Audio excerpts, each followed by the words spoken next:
하루는 가르치실 때 갈릴리의 각 마을과 유대와 예루살렘에서 온 바리새인과 율법 교사들이 앉았는데 병을 고치는 주의 능력이 예수와 함께 하더라. 한 중풍병자를 사람들이 침상에 메고 와서 예수 앞에 들여놓고자 하였으나 무리 때문에 메고 들어갈 길을 얻지 못한지라. 지붕에 올라가 기와를 벗기고 병자를 침상째 무리 가운데로 예수 앞에 달아내리니 예수께서 그들의 믿음을 보시고 이르시되 이 사람아, 내 죄 사함을 받았느니라. 서기관과 바리새인들이 생각하여 이르되 이 신성모독하는 자가 누구냐? 오직 하나님 외에 누가 능히 죄를 사하겠느냐? 예수께서 그 생각을 아시고 대답하여 이르시되 너희 마음에 무슨 생각을 하느냐? 내 죄 사함을 받았느니라 하는 말과 일어나 걸어가라 하는 말이 어느 것이 쉽겠느냐? 그러나 인자가 땅에서 죄를 사하는 권세가 있는 줄을 너희로 알게 하리라 하시고 중풍병자에게 말씀하시되 내가 네게 이르노니 일어나 내 침상을 가지고 집으로 가라. 그 사람이 그들 앞에서 곧 일어나 그 누웠던 것을 가지고 하나님께 영광을 돌리며 자기 집으로 돌아가니 모든 사람이 놀라 하나님께 영광을 돌리며 심히 두려워하여 이르되 오늘 우리가 놀라운 일을 보았다. 미국의 대표적인 잡지인 라이프지에서 이런 조사를 했습니다. 지난 1000년 동안 인류 문명에 가장 공헌을 끼친 사람이 누군가? 과거 1000년여 시간 동안 내에 가장 인류 역사상 공헌을 한 사람이 누군가 조사를 했습니다. 그런데 그 조사 결과에 뽑힌 사람은 학교 교육은 3년밖에 받지 못했던, 그러면서도 1093개의 발명품을 만들어낸 토마스 에디슨이 뽑혔습니다. 학교 공부는 3년밖에 안 했대요. 그런데 1093개의 발명품을 만들어내서 1000년 동안 가장 인류에 공헌을 한 사람으로 에디슨이 뽑혔습니다. 그래서 사람들이 에디슨을 가리켜서 천재라고 불렀습니다. 그럴 때 에디슨이 뭐라고 얘기했냐면은 천재는 99%의 땀과 1%의 영감으로 얻어지는 것이다. 그렇게 얘기했어요.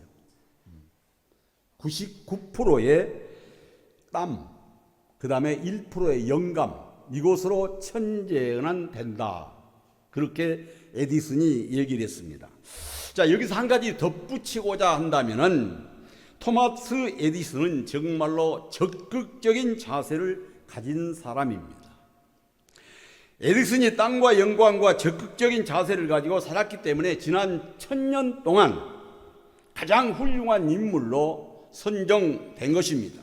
그는 전구를 만들 때, 이 우리가 쓰고 있는 전구를 만들 때 1000번을 실험했는데 실패를 했어요. 1000번을. 대단한 의지 아닙니까? 원만한 사람 같으면 몇 번 하다가 안 되면은 그냥 포기했을 거 아니에요? 근데 전구 하나 만드는데 1000번을 실험을 했는데 그 1000번 동안 실패를 한 거예요. 만들어내지 못한 것입니다. 그런데 그때 에디슨이 이런 말을 해요. 이 실패에 대해 다른 사람들이 평가하기에는 이것은 실패같이 보일 것이다. 그러나 내 자신이 스스로 포기하지 않을 때 실패란 성공이 얼마 남지 않았다는 것을 나에게 말해주는 역할을 한다. 야, 참 대단한 사람 아니에요? 전구 하나 만드는데 1000번을 실험했다는 거예요. 그런데 그걸 보고 다른 사람들이 평가하기는 이것은 실패다라고 얘기하겠지만은 자신은 내가 스스로 포기하지 않으면은 성공은 얼마 남지 않았다라는 증거다라는 거예요. 그러면서 덧붙여서 하는 얘기가 무슨 얘기를 했냐면은 실패는 성공을 위한 밑거름일 뿐이다. 실패는 성공을 위한 밑거름일 뿐이다. 그러니까 실패했다고 두려워하지 마십시오. 성공의 밑거름이랍니다. 정말 긍정적인 자세의 극치를 우리에게 보여주는 것이 바로 이 에디슨의 고백이 아닐까 싶습니다. 인생의 성공과 실패를 많이 배웠거나 적게 배워서 결정된 것이 아니라는 것을 우리는 에디슨을 통해서 배우게 됩니다. 긍정적인 자세를 가진 사람은 성공합니다. 그러나 부정적이고 소극적이고 파괴적인 생각을 가진 사람은 성공할 수 없습니다. 환경과 여건이 좋은데도 성공하지 못한 사람은 왜 못할까요? 마음에 부정적인 씨앗이 뿌려져 있기 때문입니다. 요즘 요트를 즐기는 청년들, 젊은이들을 많이 봅니다. 그들을 보면은 반대 방향에서 바람이 불어와도 도체 방향을 자유자재로 돌려가면서 바람을 거슬려서 목적지에 도달한 것을 보게 됩니다. 그러니까 자기가 가고자 하는 방향이 어디든 간에 바람이 역으로 불어오더라도 그것을 거슬려가면서 도수를 조정해서 목적지에 결국 이룬다는 거예요. 문제는 가정이 열악해서가 아닙니다. 문제는 교육의 부재가 아닙니다. 문제는 사회 때문에 문제가 생긴 게 아닙니다. 내가 잘못되고 안 되는 건 국가 때문이 아닙니다. 무엇 때문일까요? 바로 내 마음 자세에 달려 있습니다. 불우한 환경에서 태어났어도 출세한 사람 얼마든지 있어요. 노동판에 다니면서 공부한 사람도 서울대 갔었잖아요. 그러니까 성공하고 실패하는 것이 가정, 환경, 교육, 사회, 국가 책임이 아니다 그런 얘기예요. 내 마음의 자세, 내 마음의 자세가 어떠냐에 따라서 성공할 수도 있고 실패할 수도 있는 것입니다. 실패하는 사람은 자신의 마음에 이미 실패하는 부정적인 마음을 가지고 있기 때문에 실패할 수밖에 없는 것이에요. 자, 본문 말씀은 가장 긍정적이고 적극적인 자세를 가지고 기적을 체험한 사람들에 대해서 이야기를 하고 있습니다. 자, 예수님께서 가버나움에 오셨다는 말을 듣고 많은 군중들이 모여들었습니다. 네 사람도 그 소식을 듣고 일평생 누워서 일어나 보지 못한 중풍병자를 예수님께 데리고 가고자 했습니다. 네 사람이 땀을 뻘뻘 흘리면서 그들을 들꺼대 들고 예수님을 찾아갔지만은 너무나 많은 사람들이 몰려 있었기 때문에 들것을 들고 예수님께 도저히 들어갈 수가 없었어요. 자, 보통 사람들이 있다면 여기서 그만, 자, 다음에 오자 그러고 돌아갔을 거예요. 아마 저래도 그랬을 거예요. 그 많은 사람을 해치고 어떻게 들어가겠어요? 자, 다음 기회를 한번 다시 봐서 찾아오자라고 포기를 하고 돌아갔을 것입니다. 그러나 네 사람은 포기하지 않습니다. 여러분, 이게 중요합니다. 수평선상으로 예수님을 못 만난다면 수직선상을 바라봐야 돼요. 오늘 네 사람은 수평적으로 예수님을 못 만나니까 수직적으로 생각합니다. 기발한 발상 아니에요? 수평적으로는 예수님 만날 수 없으니까 수직적으로 자 올라가 보면서 뭘 생각해요? 지붕에 올라가자는 거예요. 지붕에. 기발한 아이디어 아닙니까? 그들은 지붕에 올라갔습니다. 그리고 지붕을 뚫고 중풍병자를 예수님 앞으로 달아내립니다. 이런 열정과 이런 적극적인 긍정적인 자세를 가진 사람이 기적을 체험하고 병 고침도 받아요. 죽기 아니면 까무라치기라는 각오를 가져야 기적을 체험합니다. 이 사람들이 다음 기회로 미뤘다면 중풍병자는 치료받지 못했습니다. 지붕에 올라가서 지붕을 뚫고 구멍을 내자 흙이 쏟아졌을 거 아니에요?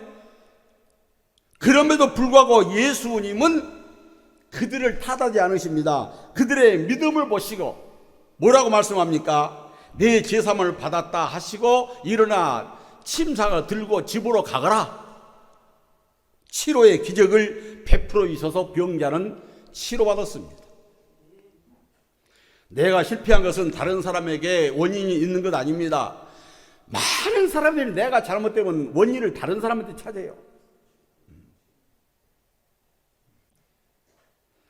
이번에 집사람이 발이 삐끗해가지고 다리를 다쳤는데 다른 사람들이 다 나보고 잘못 붙잡아서 그랬다는 거예요. 물론 제가 잘못 붙잡은 측면도 있어요. 근데 그럼에도 불구하고 제가 잡고 있었기 때문에 부러지지는 않았어요. 많은 사람들이 원인을 자기한테 찾지 않고 다른 사람한테 꼭 찾으려고. 다른 사람 때문에, 너 때문에.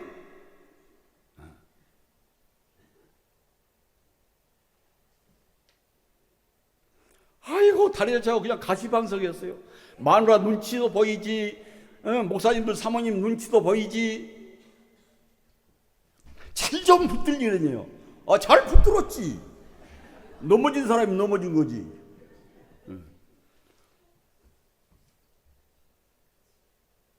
그렇습니다. 실패한 것은 다른 사람 때문이 아니에요. 나 때문이지.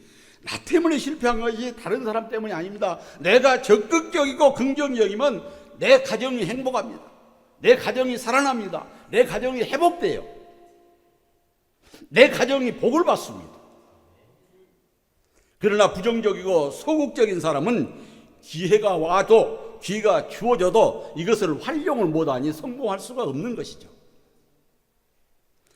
긍정적인 마음을 가진 사람은 신비로운 세계를 체험하게 되어 있습니다. 오늘 네 사람이 신비로운 기적의 역사를 체험하지 않습니까? 이 네 사람의 적극적인 믿음의 마음가짐으로 행동함으로 기적을 체험하게 된 이야기를 통해서 네 가지로 생각하면서 함께 은혜를 나누고자 합니다. 첫째로, 이웃들에게 적극적인 관심을 가지고 믿음으로 행동해야 한다는 교훈을 오늘 이 말씀을 통해서 우리가 받아야 돼요. 교훈을 삼아야 됩니다. 이웃의 적극적인 관심. 자, 다른 사람들의 관심을 가지는 사람은 적극적인 사랑과 믿음의 자세를 가지는 사람입니다. 오늘 본문에 나오는 네 사람은 나의 필요보다 남의 필요를 먼저 생각했어요. 내 필요를 생각이 아니라 남의 필요, 이웃의 필요. 지난 주일 오후 7시 반 비행기로 우리 노예에서 부부 수련회를 출발해서 7시 비행기로 출국을 했습니다. 근데 다행히 비행기가 양옆에 3인석이 있는데 우리 자리에는 한 분이 빠져서 두 사람이 앉게 됐어요. 근데 중간에 가다가 이제 몇 시간 가니까 집사람이 피곤하니까 앉아서 자더라고요. 불편하니까 자꾸 몸을 뒤적거려. 그래서 자리 넓으니까 그냥 의자에 누워서 내 무릎을 베고 자라고 그랬어요. 내 다리를 베고. 그 이제 자꾸 사양을 하는데 불편하니까 그냥 다리 베고 자라고 해서 자는데 시간이 점점 흘러가니까 다리에 통증이 오기 시작해요, 제가.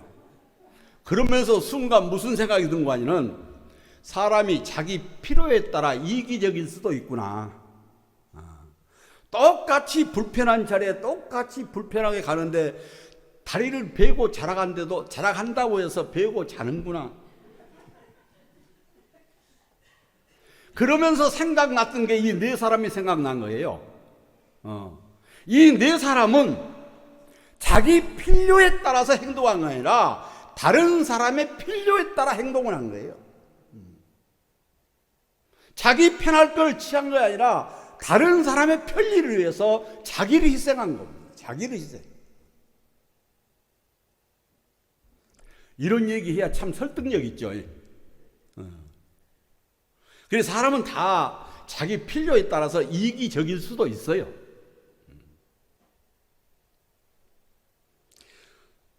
뭐 다리 비고 잤다 해서 제가 원망하는 건 아닙니다. 제가 비교 자락했으니까. 그런데 제 마음에 그런 생각이 들더라, 그런 얘기죠.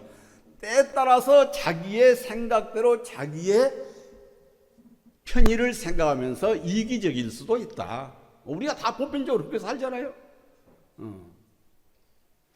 자, 오늘 본문에 나오는 네 사람은 나의 필요보다는 남의 필요에 따라서 행동했던 사람들입니다. 우리도 역시 내 필요에 따라서 움직이는 사람들이 아니라 다른 사람의 필요에 따라서 움직일 수 있는 그런 사람들이 믿음의 사람들 아니겠어요? 그렇습니다. 네 사람은 자기 필요에 의해서 행동한 것이 아니라 다른 사람의 필요에 따라서 적극적인 행동을 했던 것입니다.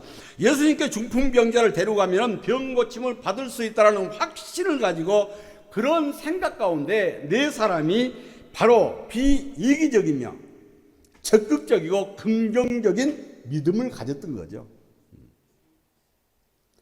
남을 먼저 생각하는 네 사람의 적극적인 믿음의 행동이 기적을 체험하게 만든 것 아니겠습니까? 인간은 주고받으며 사는 존재입니다. 주고받으면서 사는 존재가 인간이에요. 혼자서는 살아갈 수 없는 게 인간 아니겠어요? 내가 어려울 때 누군가에게 도움을 주어야 그 사람도 회복을 받을 수 있고 그 사람도 구원받을 수 있는 것 아니겠습니까? 또한 내가 남에게 주다 보면 베풀다 보면 어느 때 내가 도움이 필요할 때 나도 모르게 내가 도움을 받습니다. 네 사람은 중풍병자에게 무조건적이고 비이기적인 마음과 적극적인 믿음의 행동으로 도움을 줬던 사람들입니다.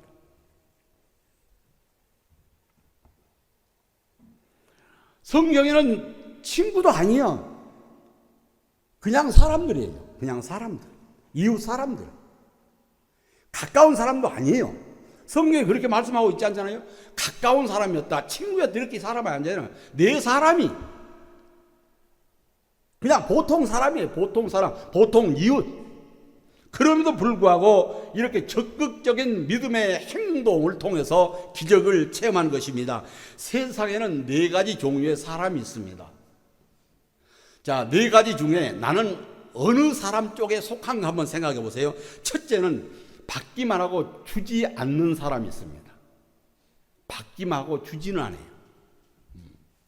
자, 자기 이익만 취하고 남을 도울 줄 모르는 사람. 이런 사람은 자기 일은 잘 될란지 모르겠지만 친구도 떠나고 주변 사람도 떠나고 고독하고 외로울 수밖에 없어요. 이런 사람들을 가르쳐서 이기주의자다 그래요. 이기주의자. 자, 둘째는 주지도 않고 받지도 않는 사람이 있습니다. 내 것 아니면 죽는 사람. 나 아니면 안 된다라는 사람. 자, 타인에게 도움받지 않고 자신이 다 할 수 있다라고 생각하는 사람은 다른 사람에게 따뜻한 사랑을 베풀지도 못하고 받지도 못합니다. 그러면은 이 사람은 외롭죠. 이런 사람을 가르쳐서 개인주의자라 그래요. 개인주의자. 이런 사람은 이기주의자보다는 조금 나아라는지 모르겠지만은 적극적인 생각을 가지지 못한 사람이 바로 이렇게 주의적인 사람입니다. 개인주의적인 사람. 자, 셋째는 서로 주고받는 사람이 있습니다. 주고받는 사람. 주기도 하고 받기도 하는 사람. 자, 내가 받았으니 남에게 주어야 한다고 생각을 합니다. 이런 사람을 가르쳐서 합리주의자라 그래요. 합리주의자. 보통 이 서양 사람들이 이런 사람들이 많다고 그러죠. 합리주의자. 자, 4번째는 무조건적으로 남에게 주는 사람. 그저 베푸는 사람. 여러분은 어느 쪽에 속합니까? 한번 생각해 보셨어요? 어느 쪽에 속하세요? 받기만 하고 줄 줄 모르는 사람입니까? 아니면은 주지도 않고 받지도 않는 사람입니까? 아니면은 서로 주고받습니까? 아니면은 주든 말든 그냥 베풀면서 살고 있습니까? 한번 곰곰이 생각해 보세요. 자, 이렇게 무조건 남에게 베푸는 사람은 봉사주의자예요. 봉사주의자. 희생적인 사람. 우리가 잘 알고 있는 헬렌 켈러는 생후 6개월 만에 보지 못하고 듣지 못하고 말을 못하는 삼중고를 겪었습니다. 그는 다행히 설리반이라는 위대한 스승을 만나서 삼중고를 극복할 수 있었어요. 스승, 설리반이라는 스승을 잘 만난 겁니다. 자, 설리반은 우유라는 말을 가르쳐야 되는데 어떻게 가르칠 방법이 없었어요. 어떻게 가르치나 궁리하다가 헬렌 켈러의 손 하나는 우유에다 집어넣고 헬렌 켈러의 손 하나는 설리반 목에다 대고 우유를 가르쳤어요. 그러니까 우유를 느끼게 해서 우유를 알게 가르쳤어요.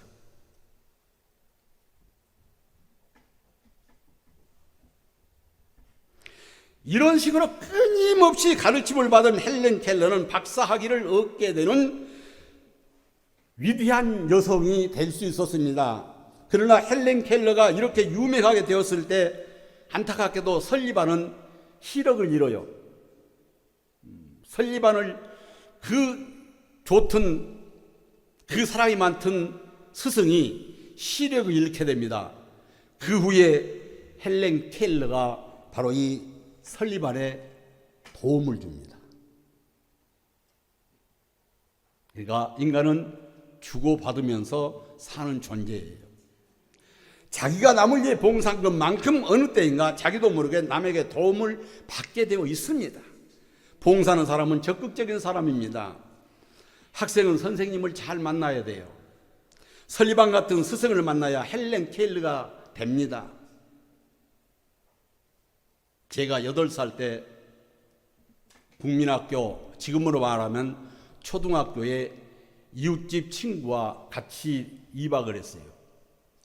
2박하고 첫날 학교 가는 날, 첫 시간 막 시작된 직후에 친구가 말을 했다는 이유로 선생님이 불러낸 거예요. 우리가 봤을 때는 말한 거예요. 그런데 선생님은 떠들었다고 불러낸 거예요. 그런데 그때 우리 1학년 때 담임 선생님이 몸체가 신체가 얼마나 크신지 이 손이 시골서 표현하면 소뚜껑이라고 그래요. 소뚜껑. 친구를 불러내더니 뒷 목덜미를 탁 쳤는데 이 친구가 쓰러지면서 선생님의 바지가랑이를 쫙 잡고 늘어져 버리니까 이 허벅지까지 찢어져 버렸어요. 바지가랑이가. 그러니까 일부에서는 웃고 일부 학생들은 겁에 질려 있고. 그런데 그 사건 때문에 72년이 됐지만은 그 선생님의 이름을 지금까지 제가 기억을 하고 있어. 김용수 선생님이에요. 바리가랑이가 허벅지까지 찢어져 버리니까 화가 더 나가지고 얼마나 맞았는지요. 그 다음 날부터 학교를 안 나왔는데 학교를 안 다녔어요. 평생 무학자로 살았습니다.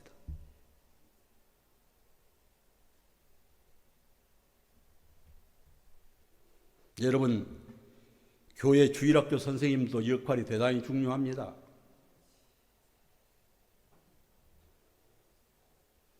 선생님들의 어떤 영향력을 끼치냐에 따라서 한 영혼이 살 수도 있고 죽을 수도 있어요. 저는 목사로서 참 여러분 보기에 민망합니다. 손녀들이고 손자들이 그렇게 교회 가자고 해도 안 나오는데 목사로서 하나님 앞에 부끄럽고 정말 교회 나오면 성도들 보기에 민망스러워요. 목사 가정의 자녀들이 신앙생활을 저렇게 하는가 손가락질 한 것만 같아갖고 어떨 때는 정말로 지구력이라도 있으면 들어가고 싶은 심정이에요. 그러나 요즘 애들이 개성이 너무 강해서 부모의 말도 잘 안 듣습니다. 한번 수틀려서 틀어지면은 그 바로잡기가 굉장히 힘들어요.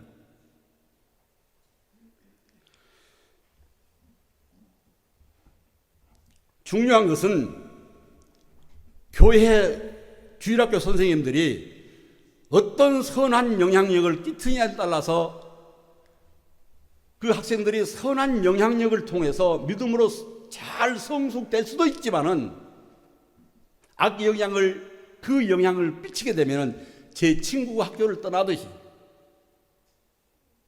평생 학교를 안 다녀버리듯이 주일 학생들도 교회를 영원히 떠날 수도 있어요.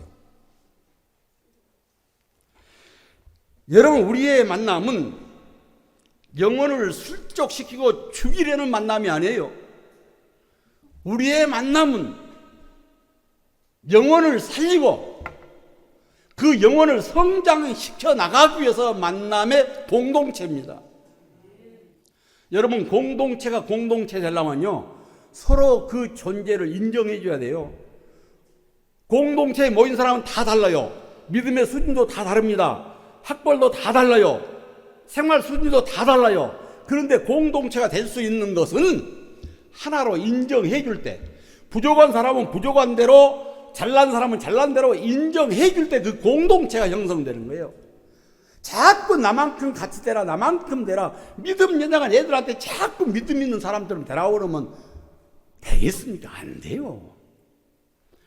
믿음 약한 사람 인정해 줘야 돼요. 그 수준에 맞춰줘야 됩니다. 그럴 때 공동체가 형성돼요. 자꾸 나만 따라와라, 나같이 되라, 이건 어거지지 안 되는 겁니다. 그래요, 그렇습니다. 우리의 만남은, 그리스도 안에서 사람의 만남은 영혼을 실족시키기 위해서 만나는 만남이 아니라 영혼을 살리기 위한 만남이 돼야 됩니다.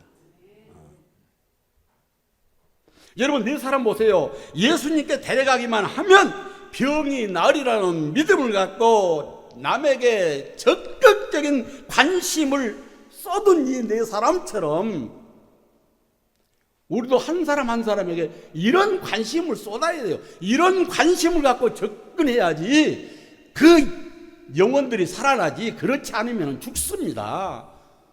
치료받지 못해요.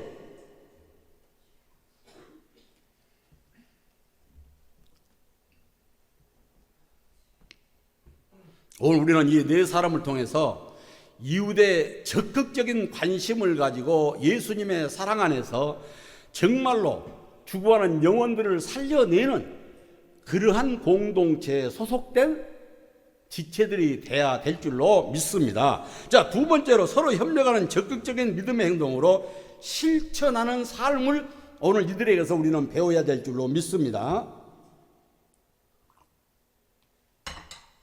여러분, 혼자서는 침상을 들고 옮길 수가 없습니다.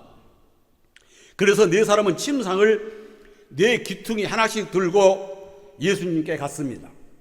자, 적극적인 사람은 협력할 줄 아는 사람이에요. 믿음에 적극성 있는 사람은 협력할 줄 아는 사람입니다. 서로 협력할 때 성공의 길이 열리죠. 삼겹줄은 끊어지지 않는다고 그랬잖아요. 반면에 부정적인 사람은 다른 사람과 협력할 줄 모르기 때문에 혼자 고독을 느낄 수밖에 없습니다. 교회 생활이라는 것은 서로 도우면서 협력을 적극적으로 배워나가는 것이 교회의 공동체예요. 여러분, 출애굽기 17장 보면은 이스라엘 백성들이 애굽에서 해방되어져서 광야에서 처음 치르는 전쟁이 바로 이 아말렉과의 전쟁 아닙니까? 아말렉 군대는 완벽한 무장한 군대였지만은 이스라엘 사람들은 무기 하나 변변한 게 없었어요. 그 전쟁이 붙었는데 전쟁이 밀리죠. 질 수밖에 없는 상황이죠. 아말렉을 이길래야 이길 수 없는 상황입니다. 그런데 모세가 지팡이를 넣고 높은 산으로 가서 손을 들으니까 밀리던 이스라엘 백성들이 이기기 시작합니다. 그런데 모세도 사람인지라 피곤하니까 손이 내려오면은 아말렉 군대가 이스라엘을 처참하게 짓밟습니다. 그래서 아론과 훌이 돌을 가져다가 의자를 만들어 놓고 모세를 앉혀놓고 한쪽은 아론이 한쪽은 훌이 손 들고 하루 종일 세 사람이 협력해서 하루 종일 손을 들고 있었어요. 그 협력을 통해서 이스라엘 백성들이 무기는 없었지만은 그 전쟁에서 승리하지 않습니까? 여러분, 협력은 이렇게 매우 중요한 것입니다. 모세가 아무리 능력이 많은 사람이었었지만은 아론과 훌이 협동하지 않았다면 그 전쟁은 피할 수밖에 없었어요. 그러나 아론과 훌이 이쪽 저쪽에서 붙잡아주고 협력을 통해서 이스라엘에게 승리를 안겨줬던 것입니다. 교회 생활도 역시 서로 협력함으로 말미암아 단합이 되고 활성화가 일어나고 교회의 부흥과 큰 축복이 임할 수 있음을 믿으시기를 주님의 이름으로 축원합니다. 자, 세상에는 두 가지의 문화가 있습니다. 자, 어떤 문화가 있을까요? 그 중에 하나는 스포츠 문화가 있죠. 스포츠 문화. 스포츠 문화는 뭡니까? 경쟁하는 법칙을 가지고 있는 문화입니다. 스포츠 문화는 경쟁하는 문화. 그렇습니다. 이 스포츠 문화는 협력보다는 경쟁을 통해서 우월을 가리는 것이 바로 스포츠 문화입니다.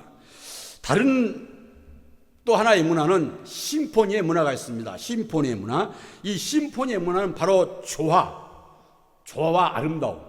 그러니까 화합이죠, 화합. 조화와 아름다움의 사회를 이루어 간다는 말이 바로 이 심포니입니다. 그러니까 긍정적인 마음으로 네 사람이 협력해서 예수님 앞으로 중풍병자를 데려가 기적을 체험한 것처럼 심포니의 문화 속에서 서로 협력하게 될 때 놀라운 일들을 경험할 수 있게 된다, 그런 말씀입니다. 이것이 바로 긍정적인 신앙을 통한 성공의 길임을 믿으시기를 주님의 이름으로 축원합니다. 자, 세 번째로 위를 바라보는 적극적인 믿음의 자세를 배워야 됩니다. 위를 바라보는 적극적인 믿음의 자세, 이것을 우리가 배워야 돼요. 네 사람한테. 네 사람은 병든 사람을 데리고 가버나움에 도착했지만 수평선상에서는 도저히 예수님을 만날 수가 없었습니다. 네 사람은 고개를 번쩍 들고 수직을 쳐다봅니다. 위를 바라본 거예요. 그러면서 기상천외한 생각을 합니다. 지붕 위에 올라가서 지붕을 뚫고라도 이 병자를 예수님께 데려가야 되겠다라는 거예요. 이런 각오가 있어야 돼요. 이런 각오. 자, 위를 바라보는 믿음이 바로 적극적이고 긍정적인 신앙의 자세인 줄 믿으시기를 바랍니다. 삭개오는 예수님을 보러 왔습니다. 그런데 많은 군중들이 자리를 잡고 다 있어버려서 예수님을 도저히 볼 수가 없었어요. 그래서 체면불구하고 삭개오는 앞으로 뛰어나가서 뽕나무에 올라갑니다. 그때 예수님께서 뽕나무에 올라가 있는 삭개오를 바라보면서 누가복음 19장 5절에 뭐라고 말씀합니까? 삭개오야 속히 내려오라, 내가 오늘 내 집에서 자야 되겠다, 그렇게 말씀하잖아요. 위를 바라보는 신앙, 적극적이고 긍정적인 자세, 이것이 바로 삭개오가 변화되는 길이었고 예수님을 만나는 축복의 통로였습니다. 어디서? 위를 바라보는 신앙으로. 그렇습니다. 긍정적이고 적극적인 사람은 수직적인 세계를 바라보는 사람이에요. 수직적인 하나님을 바라봐야 돼요. 위의 것을 찾아야 돼요. 골로새서 3장 2절에 말씀하잖아요. 위의 것을 찾고 땅의 것을 생각하지 말아라. 그렇습니다. 이처럼 믿음 생활의 자세가 중요합니다. 어떤 자세를 갖느냐에 따라서 예수님을 만날 수도 있고 못 만날 수도 있고 병을 날 수도 있고 못 고칠 수도 있어요. 평면적인 세계만 바라보고 생각하고 소극적이고 부정적인 사람은 기적을 체험할 수가 없습니다. 오늘 저와 여러분은 네 사람의 신앙을 본받고 배워서 기적을 체험하는 역사가 있기를 주님의 이름으로 축원합니다. 자, 마지막 네 번째로 예수님께 해결책을 찾는 적극적인 믿음으로 행동하는 삶을 배워야 돼요. 적극적인 믿음으로 행동하는 삶. 믿음은 삶이 따라줘야 돼요. 믿습니다 하고 그 삶이 따라주지 않으면 아무 소용없어요. 말만 100번, 1000번 하더라도 무슨 소용이 있겠습니까? 믿음으로 실천하지 않으면 아무 소용이 없어요. 삶이 따라줘야 됩니다. 오늘 본문에 나오는 네 사람은 병에 걸린 사람을 예수님께 데려가 고침을 받게 했습니다. 긍정적인 문제 해결은 바로 예수님입니다. 예수님을 만나야 해결됩니다. 중풍병자나 모든 사람이 근본적으로 해결받아야 할 문제는 바로 뭔 문제입니까? 죄의 문제입니다. 죄의 문제. 자, 죄를 해결하지 못하기 때문에 예수님을 만나는 길이 막히고 예수님의 은총을 입지 못하는 것입니다. 죄사함을 받아야 돼요. 그러므로 오늘 말씀하기를 내 죄사함을 받았느니라, 이 말씀은 대단히 중요한 말씀이에요. 많은 사람들이 태양빛을 등지고 앞에 있는 그림자만 보고 살아갑니다. 여러분, 그러나 방향을 바꾸어서 태양빛을 바라보면 그림자는 뒤에 있게 되고 빛 가운데 행할 수가 있습니다. 이것이 긍정적인 신앙이요 성공적인 삶입니다. 간단합니다. 회개하면 됩니다.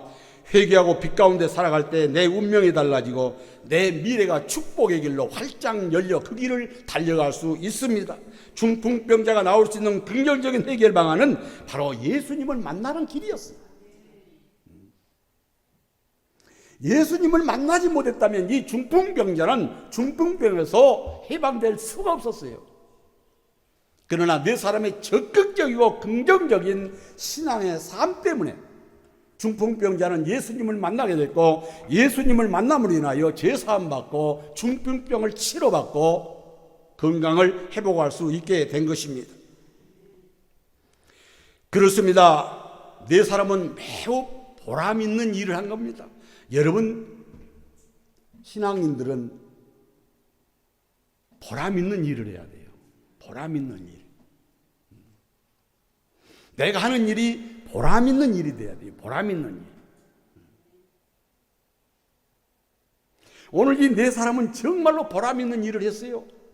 힘들게 지붕 위에 올라갔지만 그 올라감이 보람이 있었어요. 왜? 결과가 좋았으니까.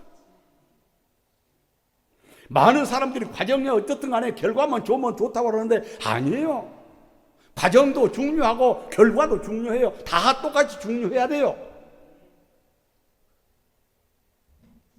긍정적인 마음의 자세로 다른 사람과 협력하여 일을 바라보는 적극적인 자세를 가지고 모든 문제를 해결받고 기적을 체험하는 여러분 될 수 있기를 주님의 이름으로 축원합니다.